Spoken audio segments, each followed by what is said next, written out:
may panibagong kasabog si Paulo Abilino sa kanyang post, Watch My New Girl. Aba, hawak pa talaga niya ang papel at nakaharap.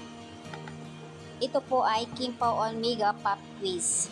During the pop quiz, so ito nagkukulitan naman talaga sila.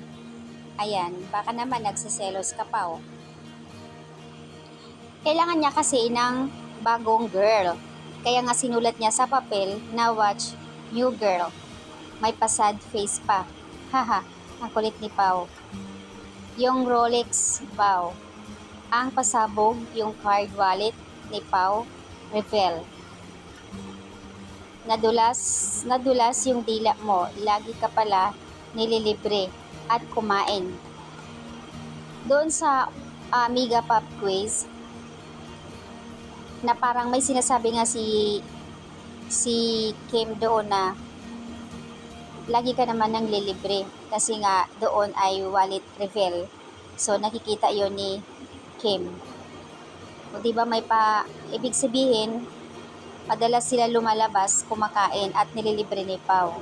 Grabe.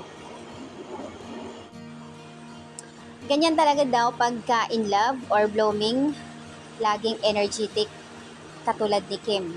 Ang kulit, sobrang napaka-energy.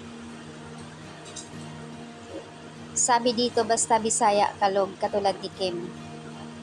Ang daming energy, pahingi naman ng energy mo.